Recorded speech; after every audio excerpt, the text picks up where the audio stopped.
And then I'm going to black myself out. And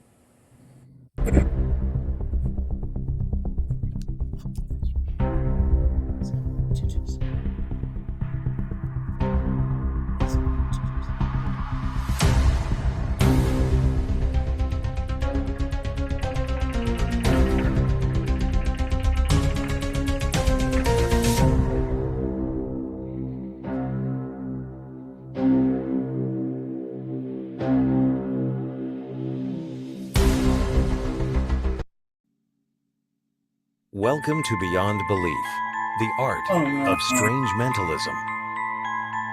With your host, Tommy Burnett. This week's special guest is Paul Draper.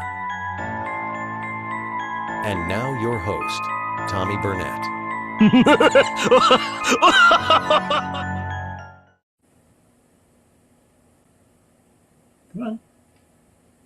here I am. Hey guys, welcome back to another great episode of Beyond Belief with Tommy Burnett. That is me. I will be your host for the next hour, basically an hour, yes. We have a great show lined up. A friend of mine who travels all over the world. He just came out with a new book of a whole bunch of writings that he's done. I'll let him explain that, but I know it's a book of his writings, I believe, out of one of the big magazines that we have, and he's an amazing guy. I don't know him as well as I like to, but hopefully we'll get to know him a little bit more today. If you know magic like I know magic now, then you know who this guy is. Please help me welcome the amazing Paul Draper. There he is. Hey. Thank you for having me on. Fun to share. Fun to be among the greats you've interviewed. Yeah, I've been lucky. I've met a lot of people in my life, and only one person has said I can't do it, and they ended up doing it later on. So Yeah. I'm very lucky, and I've been wanting you on the show for the longest time. Probably since that one time we met online, and I showed you one of my many bizarre creations. Yes, your bizarre creations and mentalism feats. Exactly. So that was probably a couple of years ago, at least. So, thank you again for being here. Like I said before the show, this show is not one of those shows where I go, so I have a list of questions, and we're going to get really bored right away by asking all these questions. So what I'd like to do is try and have a conversation and see how it goes from there.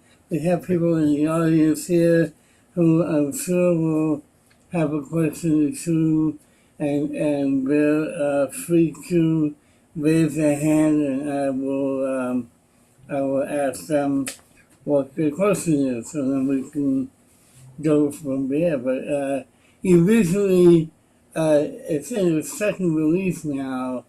You recently put out a book, and it's already like off the shelves, and Right? I know you have a hard copy with you, so Yeah. why don't we? Well, he has like over 100 ready to go out, so They need to go out. so let's start buying this book. So yes, I made a paperback black and white version that I released at Blackpool when I was there, and at Blackpool sold 100 copies of that. And that's all that will ever be made of the paperback version. And then the finished version was propelled by Kickstarter and raised $33,000 on Kickstarter. So that upgraded the book quite a bit. Let's see if I can show it, even though I have the fakey background here. So that's the background, by the way. This is the Bridge of Sighs at St. John's. When I was there teaching at St. John's, I led a course for the postdoctorates and researchers at St. John's, and I'm going back to the UK this October to teach at Jesus College, leading some intellectual forums. But this is my book there with I'm going to take this down. It's just an ugly white wall behind me. Let's see if I can do it.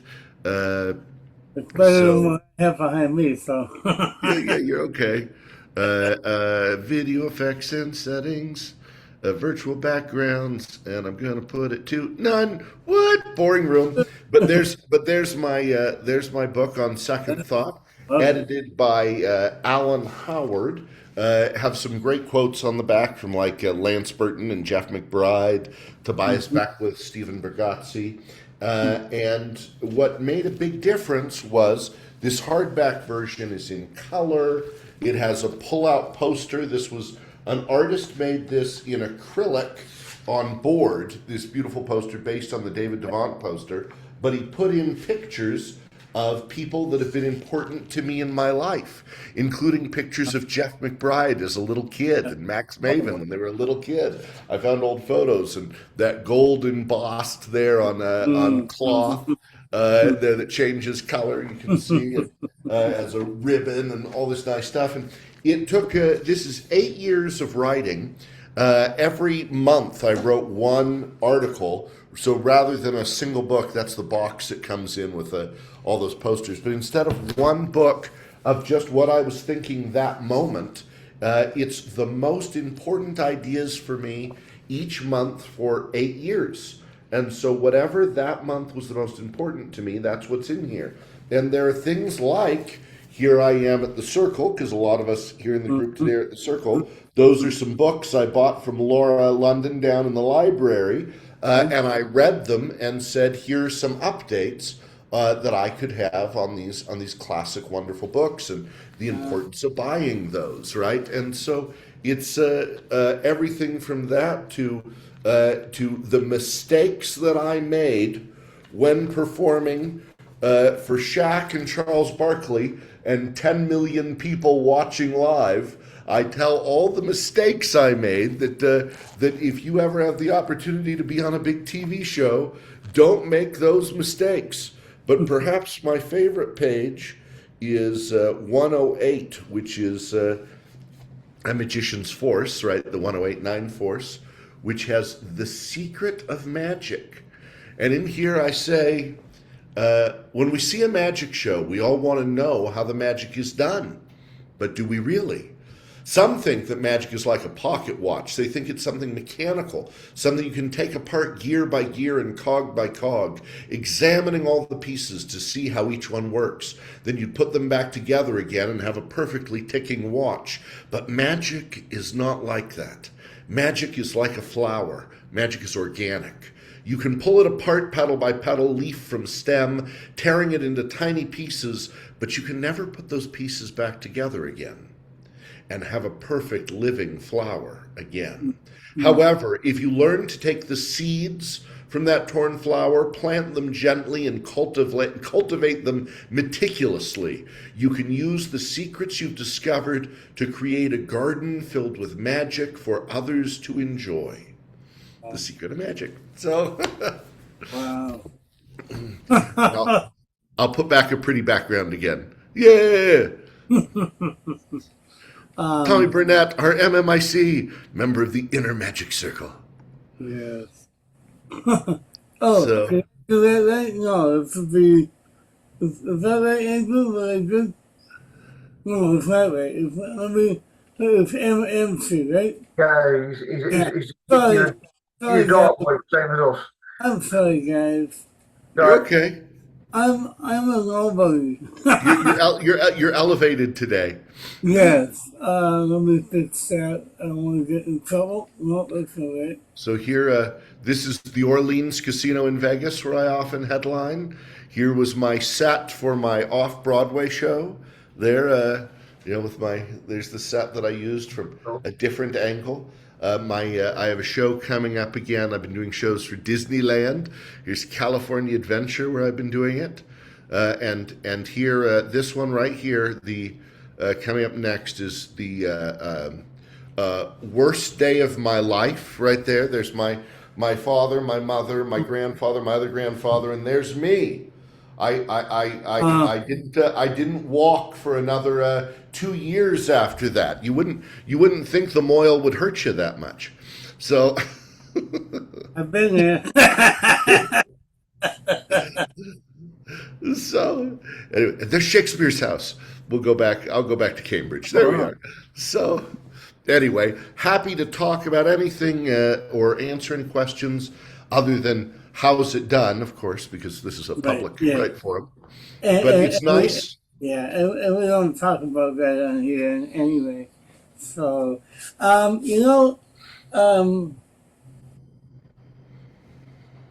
there is something that I think you can talk a little bit about.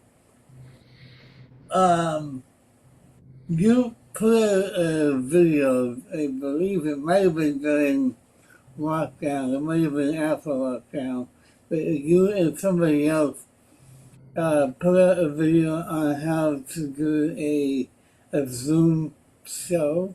Right. Yeah. Would you remind me of the other gentleman? Yeah. So I had a couple of them Okay. because according to many, it seems I was the first to do Zoom shows as opposed to McBride and the Mystery School were doing the Zoom weekly meetings. But Right. in video chat magic and such, Dr. Will Houston thought it looks like I was the first to do it because I had an unusual background. I've won Emmy Awards as a filmmaker. I had been doing the Zoom classes with McBride and the previous ones that were on StreamYard before that. I had been doing Skype and WebEx forever.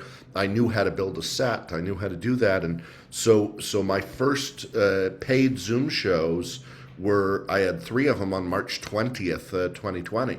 Mm. And so that was, and so I felt, gee, there are all these magicians that are going to be out of work. So I very quickly wrote up, created three different videos on Penguin Magic on how to do Zoom shows. And I didn't charge much for them. Originally, I only Right. charged $15 a piece Right. because I wanted people to, and I only walked away with $7 of that, but I wanted people to have access to this. So I had one on how to build a studio for under $200. Right. I had one on how to perform on Zoom, the difference between doing things on camera versus doing things in person. And then the third was how to have a Zoom stage manager who runs things in the background, and that was with Skixmatics. Mm. But I also used Chevy Chase's son-in-law was one of my Zoom stage managers, and I had a professional actress out of LA that was one of my Zoom stage managers. But at one point I was doing 6 a day every day for a while, and so yeah, I wanted more magicians to have access to that format. Yeah. Yeah. Um, I think I've only seen one of those. And, Yeah, you saw the stage management one. If it was me and yeah. someone Right. else. Yeah. Right. Um, and it was very informative. It's still uh, helpful today. Oh Uh, yeah. you know, I, I, Here's can you see? Can you see it? Did oh, it pop there up you on go. screen? Yeah. So this was my live act video where they had me do a whole act. This is a cold reading. This is the book right there. This is Hmm. perfect personality readings that's been popular. Right. I have Uh, that too. Yeah. Yeah. Yeah. this is a Jastro illusion here, but this is magic and showmanship for online shows. Had a Murphy's one. How to create a professional broadcasting studio for under $200, and then right here was the virtual stage management for virtual performance with Paul and Yeah. Schmatics right there. And it also teaches you how to work with a stage manager. That was so those are some of my favorites on Penguin Magic. Yeah. Yeah. Yeah. So if let's see, if somebody wanted to do a live show, Yeah, um, which I've done, but wanted to have like a director right, and maybe a stage manager as well. right. What is the best way to find somebody to? Right, absolutely. I mean, when you look at David Copperfield's early career, one of the Mhm. things that he did very early on was he said, I don't have a lot of money, but I have a little money.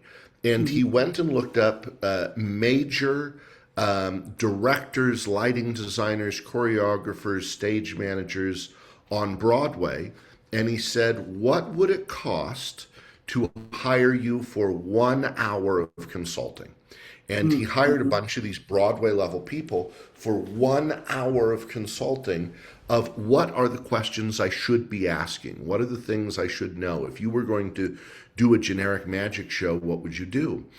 Similarly, I think, if you don't have access to Broadway, is every community college, every university, even every high school has a drama teacher, and these drama teachers, even in universities, if you call them and reach out to them, they will help you. There are students getting, excuse me for the hiccup, there are students getting their degrees in stage management.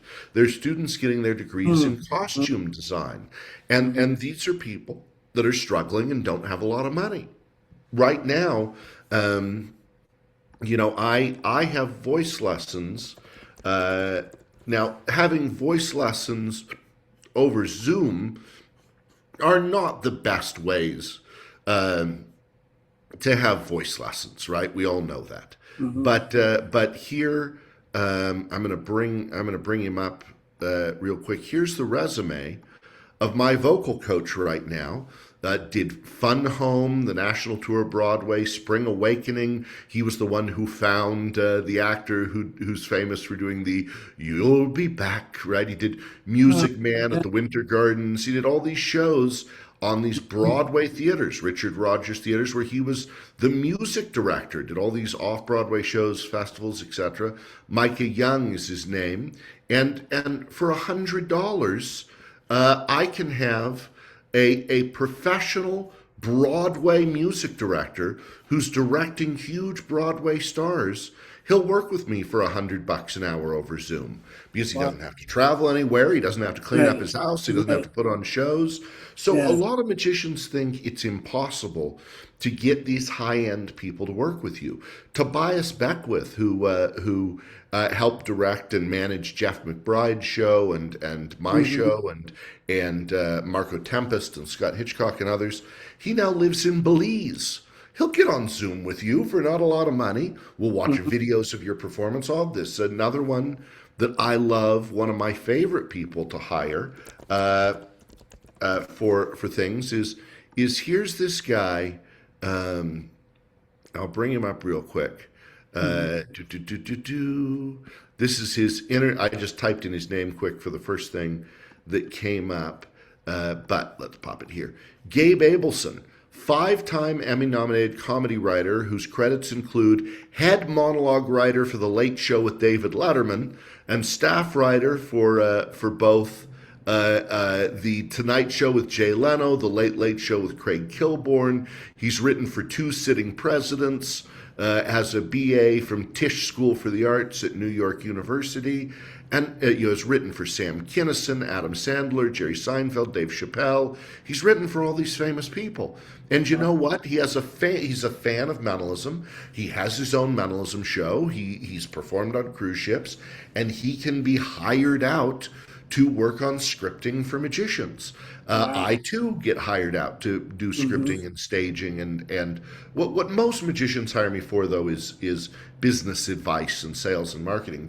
But these human beings with incredible resumes who have worked at the highest level of our industry, man, if you just want them for an hour, they're not all that expensive. But we have to be prepared for that hour. We have to have good video and good ideas and good questions and really pack it well, but they're ready for it.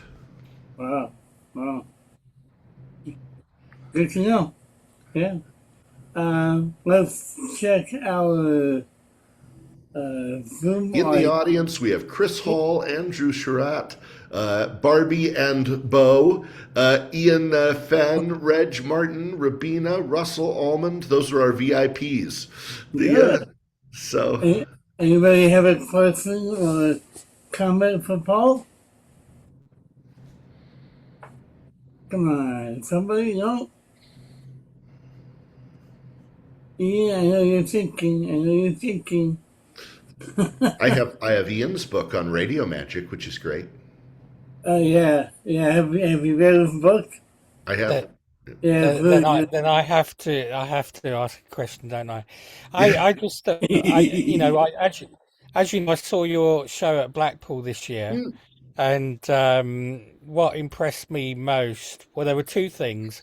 One is that you demonstrated that there is tremendous value in the classics, shall we say.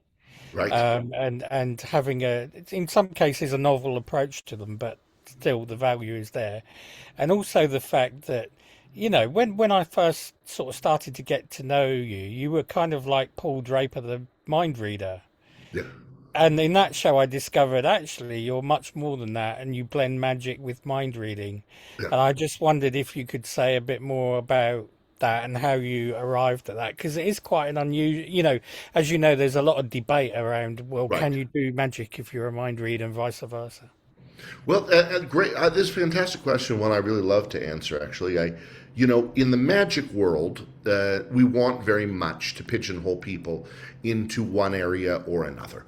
And make it very clear what it is you are. And there are many mentalists who believe, no, it's really important that if you are a mind reader, that all you do is that you're a mind reader. That's like saying, Tom Hanks, you were in the movie Big, you must be that character forever. That's all you can be. And I mean, that is and that's really what a lot of magicians and mentalists feel is you need to choose a character and be that person forever. Now Billy McComb famously said to Pop Hayden, when you turn 40, you need to choose a different character, because who you are before you're 40 and who you are after 40 are very different people. And that's why he went from Whit Haddon, the con man, slick, to Pop Hayden.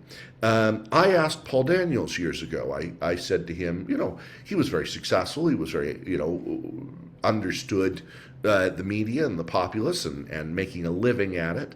And I realized it was more important to me to make a living in this art than it was to fit a pigeonhole of within the field. And Max Maven, for example, he chose two different characters. He had Phil Goldstein that did card tricks and Max Maven that only did mentalism, though later in life he blended the two. I remember for a while he said, if the hair is down, I'm Phil. If the hair is back, I'm Max. But then there came a day when he said to me, Phil doesn't live here anymore. Yeah. And he just was Max and everything he was. And I remember he saw me, the first time he saw me do the linking rings, Max said to me, there is a long tradition of mentalists performing the linking rings. Dunninger performed them. Al Karan performed the linking finger rings. There's a long tradition. Max Maven performed the linking rings. So there's a long tradition of that, and I use them as my disclaimer at the end of my show, is really what that is. But I asked Paul Daniels, I said, what do you feel about someone mixing magic and mentalism? And he said, do whatever the audience likes. And I said, what do you mean? And he said, what you do things and see what the audience likes. And as long as they fit within everything else that you're doing, do that. And since my goal wasn't to make people believe that I am proof of a religion that I don't believe in. My desire was to have a theatrical show, and my theatrical show isn't about Paul Draper discovered he has psychic powers and now he's going to convince you of his psychic powers.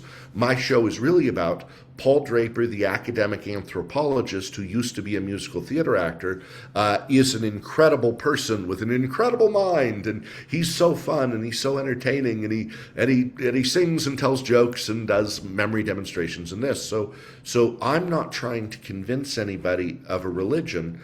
I'm trying to have a good time, and so because of that, I think it's okay. Even Kreskin, Kreskin, the great mentalist, he used to have a piece in his show where he would say, I'm now going to show you, many of you know, I have a friend of mine who's, friends of mine who are magicians. And I'm not a magician, but I do have one magic trick that I invented, said Kreskin. and it fools all of my magician friends. Can I show you this piece of magic that fools everyone? And then he'd do an ambitious card routine. And so, I think there is a history of mixing that. If you are somebody who is regularly performing for the public, but if you need people to believe that you're a priest, never mix magic tricks. The second part of that was you asked about the classics, and yes, I mean in a very real way, my show could have been done in the 1940s. Exactly as it is done today with the knowledge in that time period, though there are several ideas of Max Mavens and modern mentalists. But no, I mean the show, I am not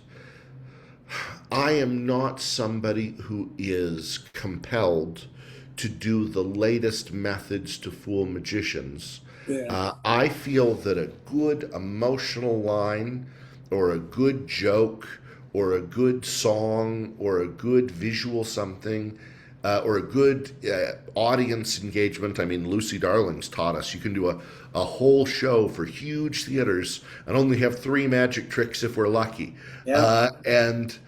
Just off audience engagement. And so I look for all of those ways to interact, and I want pieces in my show that are foolproof. And what I mean by that is if my luggage gets lost, I want to be able to go to a store and buy a show. If somebody rummages through my bag, I don't want them to be able to find anything that would throw it off. If suddenly I'm asked, can you do it on TV or close up or on stage, or I want it to work everywhere. If I'm suddenly in a humid environment or a dry environment, I don't want it to change. So classics are good because they're things that have had great evolutionary fitness. They have survived the test of magicians over time and have been resilient. So yeah, I am a big fan of the classics, but like my book says, on second thought, always take the classics and say, how can I make it a little better or a little tighter, a little stronger? And that's my whole view. Read the old stuff. Yeah, I love the old stuff. Thank you, Ian, for your question. Thank you, Ian. I knew you would have a good one. And I know you saw him at Bradford, so thank you. Chris is in the audience for the first time ever. Yes, first time ever. Yeah, welcome. Thank you. Yeah, I'm happy to see you. You too, Tommy. Good to see you. Yeah. Nice to meet you, Paul. Nice to meet you, Chris. You sound like you're in America, like me. Where are you at? I am. I'm in Northern California. I'm nestled in the foothills of Northern California. I was just in Fresno last week. So. Okay, yeah, a little south of me, but yeah, I'm in Nevada County, up in the Yuba River. Very good. I have a number of questions, but yeah, they're all sort of still forming, but they're all kind of around like one thing I think is really cool about your background is that you're an academic, who's moved into magic and carried some of that with you. I'm also an academic and like when the two worlds converge and have a Yes. lot of fun with that. And I'm just curious, I don't know, like if you have a fun anecdote or a cool story or an effect you'd like to talk about the blending of those two worlds. Yeah, what I like about it is that I'm able to exist in both. I mean, how desperately did Houdini want to be an academic, right? His father was a rabbi, and Houdini wanted so badly to be seen as an academic. He would buy the libraries. He wrote things for Scientific American. He tried, but he was always an entertainer. Versus people like Barry Richardson in the world of mentalism.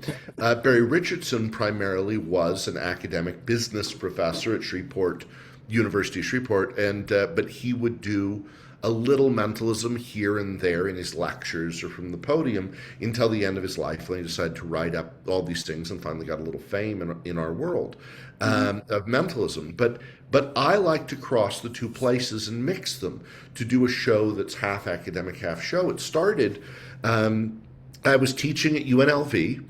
I was offered posts at either Tulane in New Orleans, Northwestern, or UNLV. I chose UNLV because it was closer to my family in Utah at that time, and I had a someone come in to adjudicate me, and she said, at this time, again, there's gray in the beard for those of us with gray in the beard. She said he's like Welcome Back Kotter in that he's laughing and engaging with the kids, but he makes random things appear and disappear in his fingers. The chalk just randomly appears and disappears while he's talking, and the Great. students don't seem to mind anymore, she said. And I had one of my previous students come to me and say, I want to hire you for a show. And I said, no, no, no. And then she said, well, it's for my dad. And I said, well, no. And he called and he offered me more for that show than I was making per semester teaching in the urban affairs department there. And found out he was the vice president of the Tropicana resorts in all over the world. And that sort of changed the trajectory. So I'm still publishing, my last paper, I'm going to bring it up because, my last academic paper published in the Anthropology of Consciousness Journal. How cool. Share this. Where there it is. Share. Okay, so this was me and Joseph Sompetti, who teaches at Southern Illinois in Normal, Illinois. This was published in November of last year, called Misinformation, Magic, and Mendacity, which is lies, peeking behind the curtain to explore the world of deception. And so I compare and contrast what politicians and magicians do in the way that we lie and give misinformation. And it's sadly behind a paywall unless you're an academic. But what's funny is academic papers don't get a ton of readership, but it's had a few hundred people read it so far. But I think we're at 400 people. But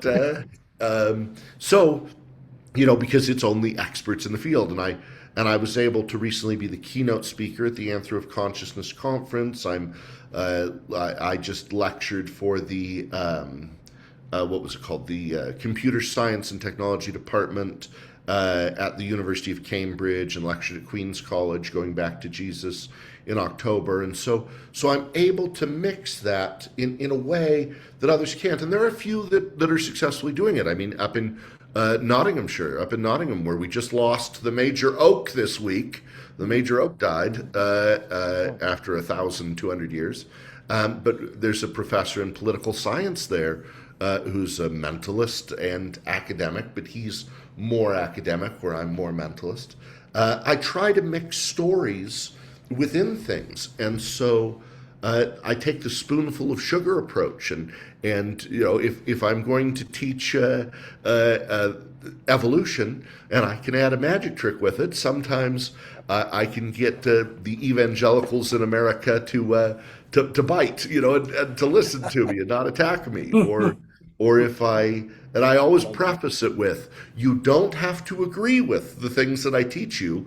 You just have to understand them and answer correctly on the test. You don't have to change your soul to do it. What do you teach, Chris? What's your world? Oh, I teach English.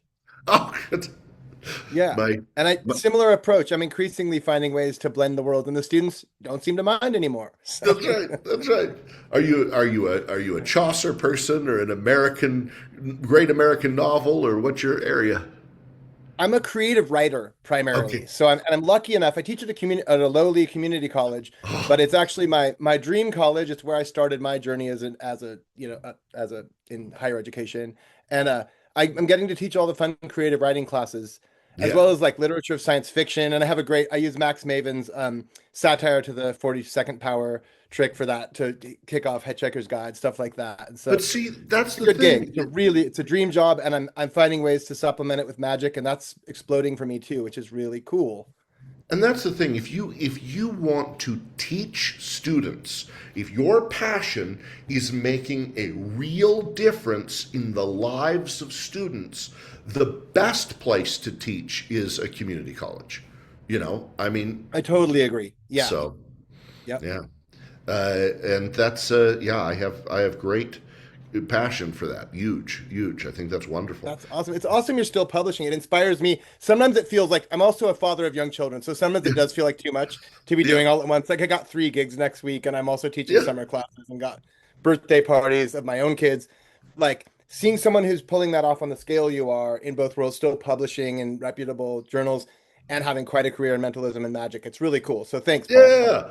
I feel very lucky Wiley Press took it. So so good. And and my next paper is one of the things that I found to make publishing easier, again, because I am doing shows at the United Nations and at the World Bank and all these big shows, and I'm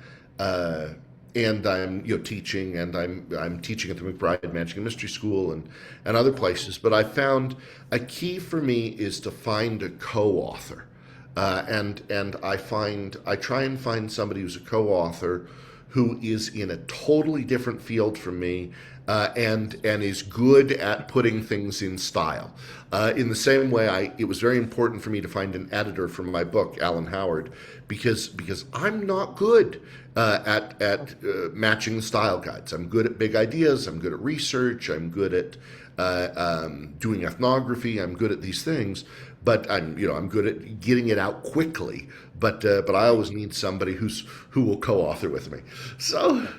Yeah, that's a great thought. Yeah, the collaboration is one of my favorite things about actually both magic, and I have some collaborations, thankfully, and academia too. We have a great collegiality and lots of interdisciplinary projects that are lots of fun. Huge. Yeah. Anyway, thanks for the answer. It's fun hearing you talk about it. Did you have another question? No, that's all I really wanted to know. Yeah. My only other question is a statement. I hope you don't mind that I'm prepping things in the background for shows. Yeah, of course. Good. Good. I might turn off my camera if it gets too distracting or revealing of methods. So. No, you're good. Thanks, Tommy. Thank you. There's a dollar movie theater near my house that I will sometimes go to in the afternoons, and they know that I'm going to be there, and I give them $5 and say, don't bother me, I'm just going to stay for movies, and I'll buy a popcorn and a soda to pay my way, and I'll bring a little table, and I'll go in there and I'll sit for hours and prep stuff. Because if you go at 10 a.m., now not in the summer, but if you go at 10 a.m. during the school year, nobody's going to bug you for hours. That's so smart. That's awesome. I love that. Yeah, I might have to find a similar venue. But for today, this is my movie theater. So thanks, guys. So we have 20 minutes left. Tommy. We're good. I actually have a question that I think will be asked by many magicians and any performer, really. I'll use myself as an example. I've been performing now for most of my life, and it's only been in the last 20 years that I've started to, people have started to know who I am, and Right. you know, but I feel like I've hit a glass ceiling. Is there a way to like break that? And Well, it depends. I mean, there are different ways of reaching people, and there are different audiences to try and reach. And so, like my friend Michael Gutenplan, he decided that he was going to focus all of his shows on performing for country clubs.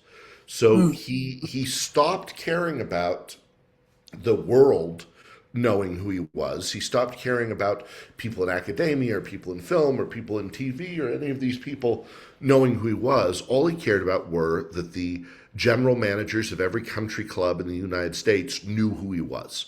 So he focused all of his fame on them. He sends them newsletters. He shows up to their events. He goes to their conventions. He goes to advertises in their magazines, and he has become famous in that world.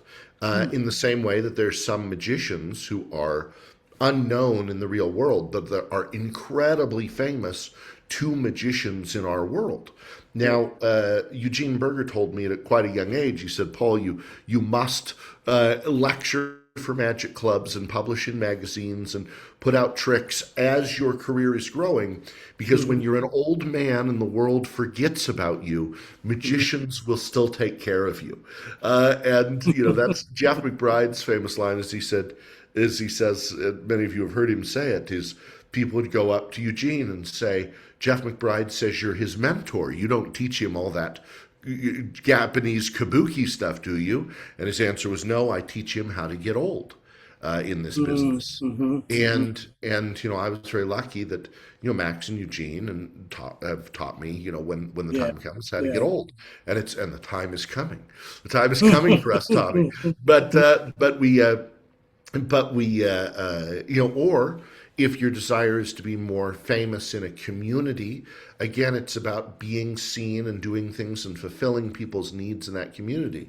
If your desire is to be known more nationally, I mean, Oz Perlman, I think, pays a publicist $10,000 a week to get him on TV and such, and these opportunities.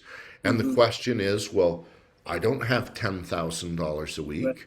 Well, neither did, when Chris Angel wanted to produce his first television shows, his mother and his brother sold their homes, moved into a hotel, and used that money to produce those first TV shows, because A&E didn't give them any money to do the first couple of seasons. They purchased them after they were completed. So a lot of time, the answer to how to get nationally famous is you have to give up things other people aren't willing to give up. You have to sacrifice things others aren't willing to sacrifice. And I look at that sometimes in my own life. I mean, I own 3 homes in 3 cities. No one else in my immediate family has to work because of what I do. But if I instead told those family members, you all get a job, I'm selling these houses, I'm going to get a publicist, I'm going to be famous, I probably would be more famous. So we have to balance, I'm not looking for fame.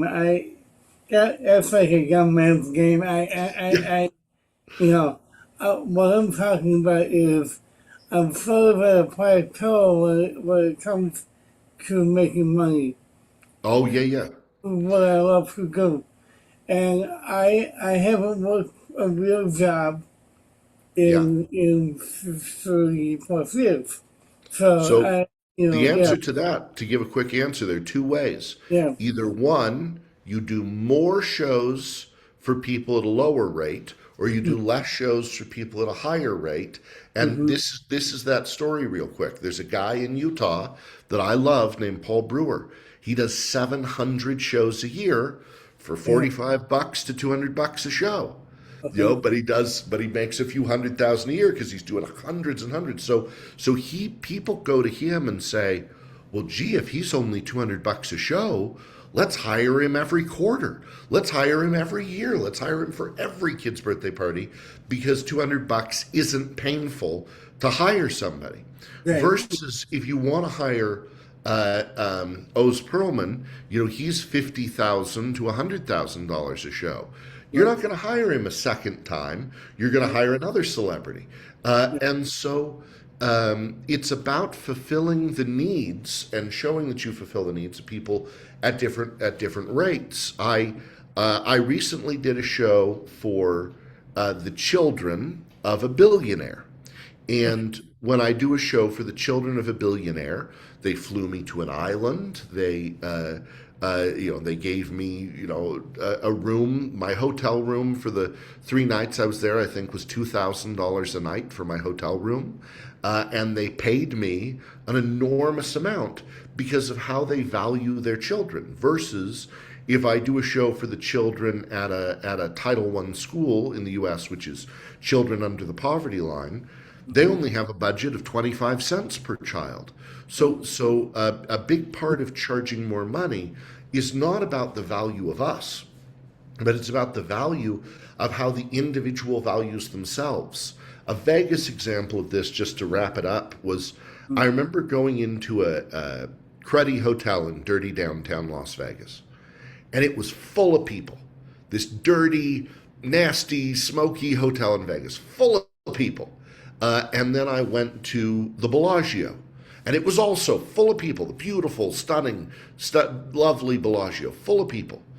And there were tables at the dirty downtown Vegas casino that it was $10 a hand to play poker at that time. This is 20 years ago. And there were places at the Bellagio that were $10 a hand to play blackjack. So it wasn't a money issue. Right. But people were choosing to either go here or go here because that's the environment they liked. That was the experience they liked.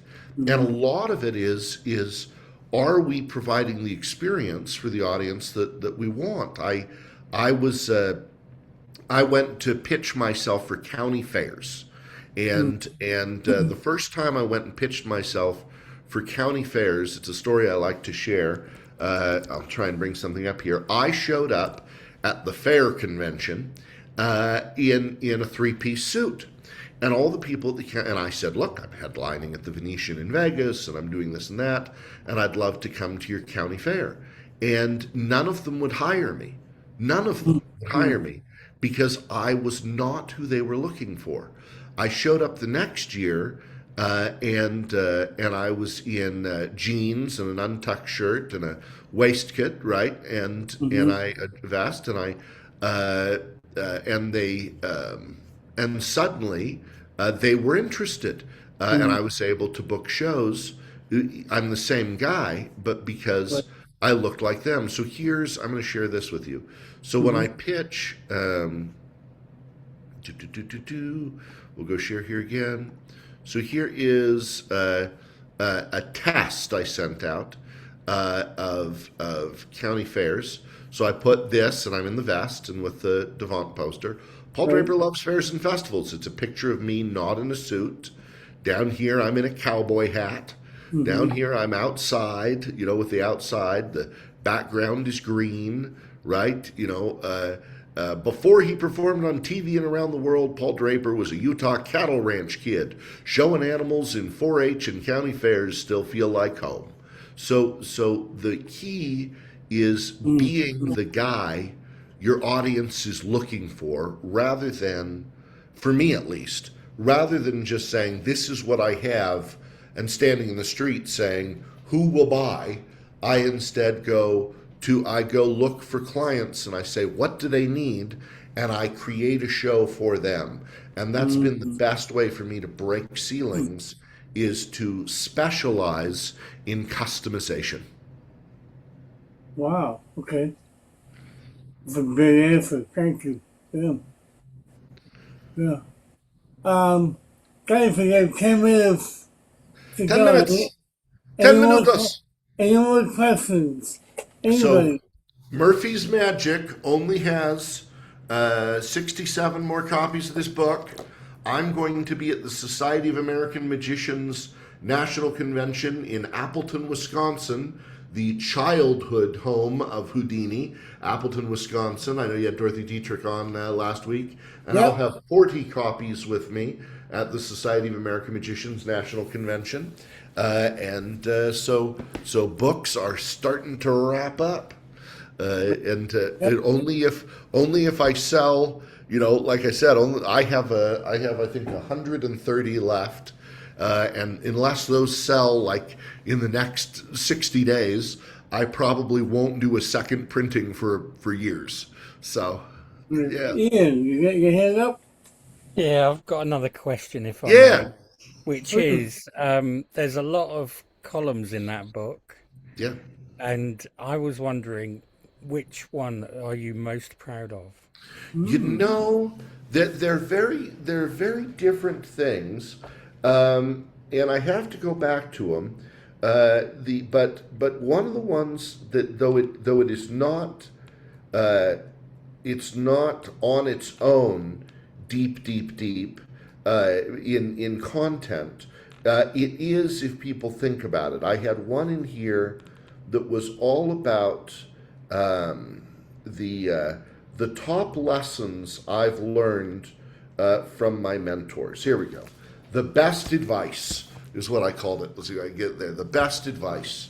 And it says, I've hired many artists to advise on my shows over the years. What's involved is a summation of their best advice. There's a beautiful story to go with each of these pieces of wisdom or advice.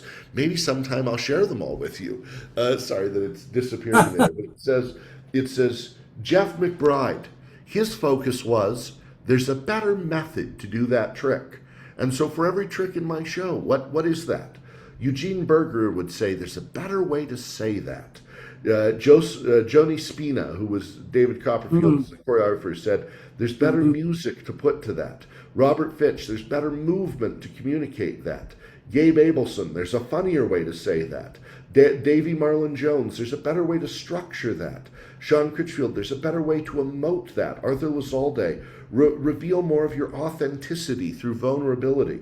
And people like Arthur Lazalde, he's with the New York Metropolitan Opera. Sean Critchfield is currently the wizard at the Sphere in the Wizard of Oz experience. I mean, these people that are listed here, but what I like very most is that one of them at the end, after reading this whole list a few years back, Max Maven updated his advice to, trust me on this, Michael Frotton's advice is best. And I went back and looked. Michael Frotton's advice was, find better mentors. And, and I think that's funny because Max was on the list of mentors, including Lance Burton's manager. The inventor of Siri is on my list. Vice president of the Mayo Clinic. I mean, all these amazing people are on my list. But when I look at updating a routine in my show, I look at that list and I say, do I have the skills to do these things that they're giving me as advice?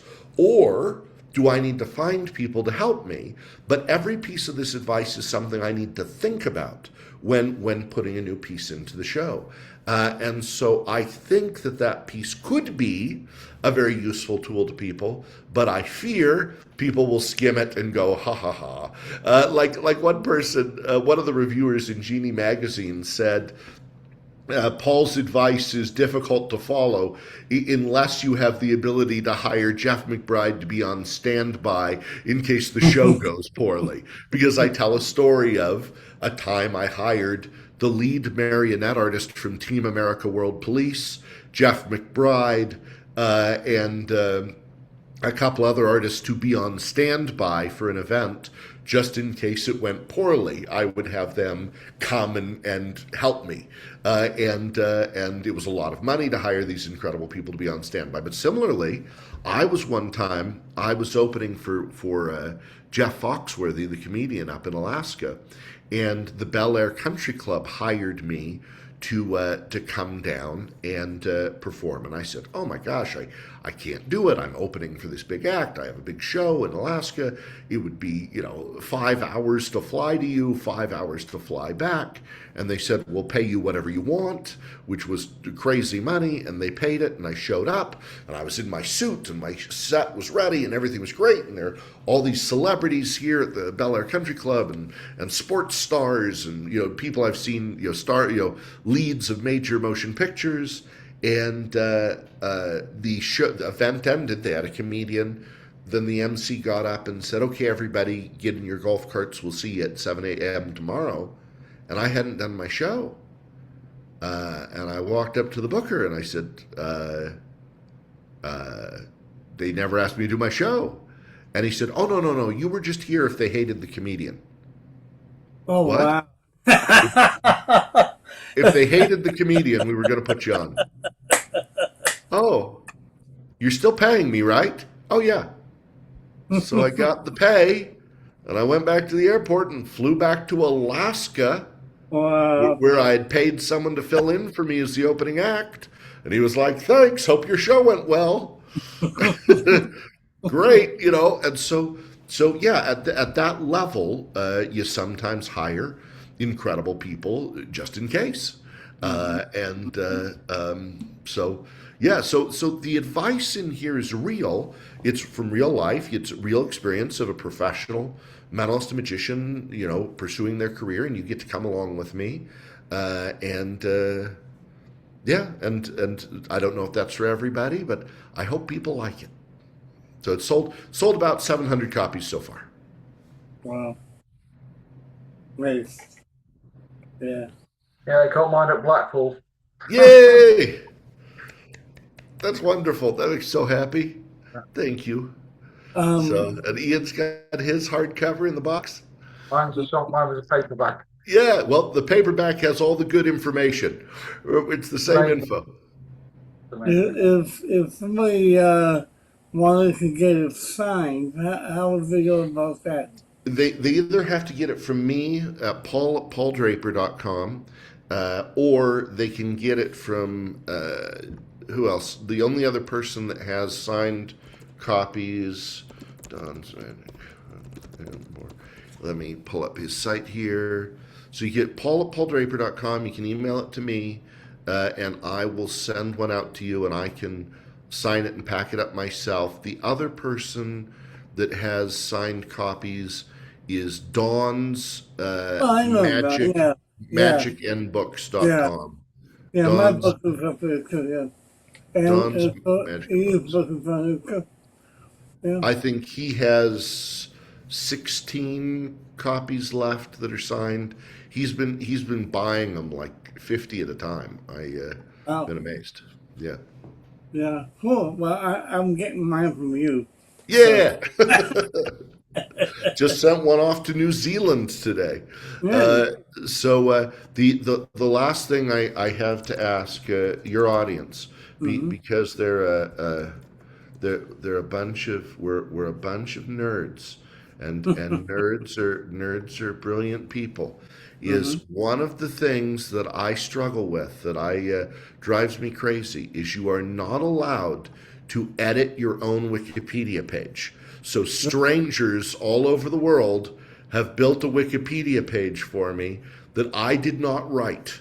And so if you happen to know anybody who does Wikipedia page editing, I especially someone with an English degree, if you know anybody that does this stuff, I would love somebody to go through and clean this page up a little bit. I won't tell you what to do because I'm not allowed to, but it's kind of a jumble weirdness. I'm Paul W. Draper because it appears there's a tap dancer and a drummer who are also Paul Drapers. I will have to hunt them down.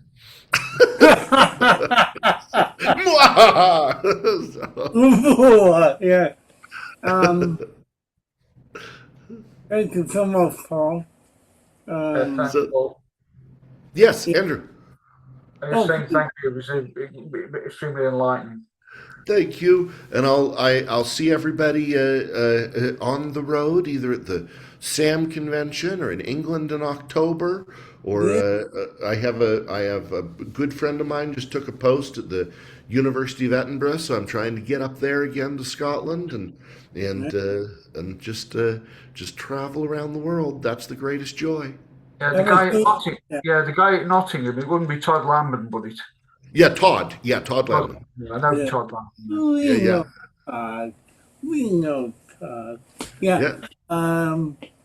Good that you're coming to England. Yeah. I'm coming to England next in October to teach at Jesus College. Oh, yeah. Yeah. So I'll lead an intellectual forum on cybersecurity, social engineering, hacking, how it is human beings, sway us to give them our personal information. They call it, rather than hardware hacking, they call it wetware hacking, because humans are made of blood and water. It's gross. So that's part of the talk. But that's a mix again. Anthropology is the study of people. Mentalism is the study of people and communication. And this mix of how does somebody use lies and deception to manipulate the culture of the person in order to get into their private systems. And so it just It's good to hear you talking about the old classical magic and referring back to it, because so often nowadays, I mean, we're of the older both Martin and I are of the older generation, right? And yes, born in the 70s, both of you, yes? Yeah, just a little bit before. A little bit. And we are growing old disgracefully, which we fully intended to do. But we're of that generation where you start with the old stuff. I mean, nowadays, you go to a convention, there's nothing to buy. Right. It's all electronic this, and it's use your mobile phone with this. It's called a smartphone for a reason. Yeah. Everybody knows what it can do. Yeah. So find another way around it. And I also want to do effects in my show that I say, is this a power I really wish I had? And so when I see a magic trick for sale, so at Blackpool, there was a guy that had a lovely piece of magic. I don't want to disparage. It's a beautiful thing. It's a top hat, and it shoots a ball of flame, and then it shoots a silk scarf, and then it shot a cane, then it shot confetti. And I looked at that, and it was beautiful. And I looked at that and said, if I had a genie wish, would that be my wish, to have a hat that did those things? No.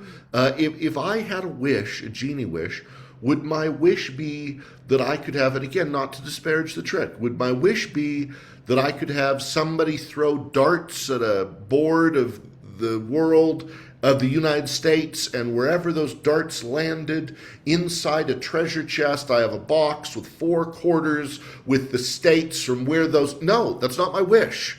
I mean, that's not my wish.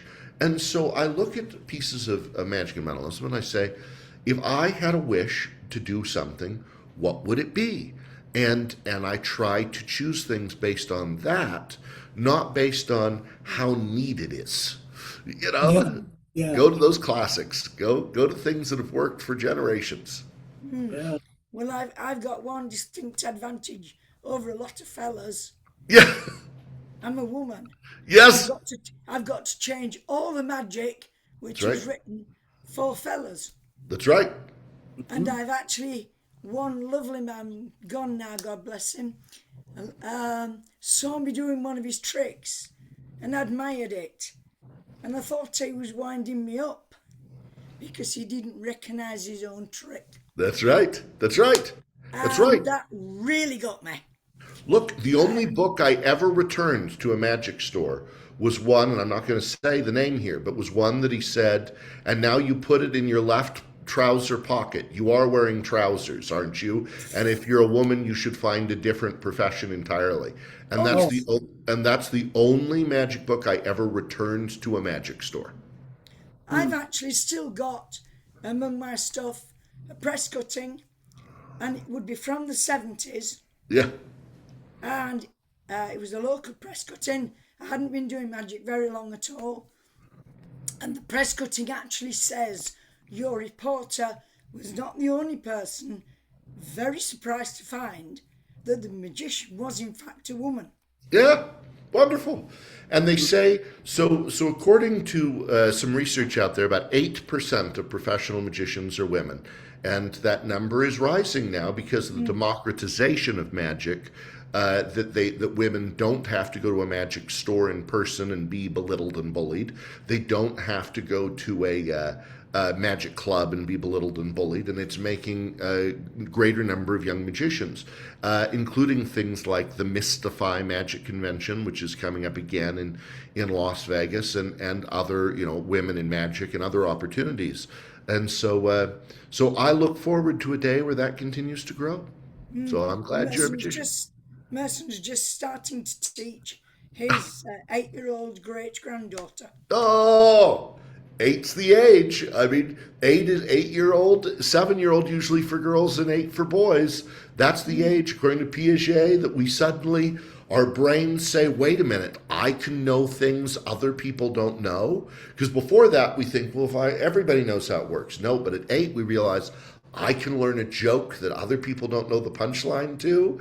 And so it's a magical age for her mind. Yeah, she turned up to great-granddad one day and said, I want to learn magic, Granddad. Yeah. Oh, I love it. So, anyway, great to meet you. Well, everybody, I'm going to head off, but thanks for having me. Thank you, Paul. I really appreciate it. Thanks, Paul. Have a great day. Bye. Thank you. Yeah. Let me close the show real quick. I want to thank Paul Draper for being here. Next week, I have a friend of mine whom I met in, where did I meet him? I met him in, I met him in the UK. I'll remember exactly where I met him between now and this week. What's his name, Tommy? I'll tell you where you met him. You'll find out in a second. Until next time, keep it strange. Bye-bye. Does he have a name? You've been watching Beyond Belief with your host, Tommy Burnett. Thank you to Paul Draper. See you next time. Next week's guest is Luke Robeson, Saturday, June 27th at 4 p.m. Eastern Time. Well, that was fun.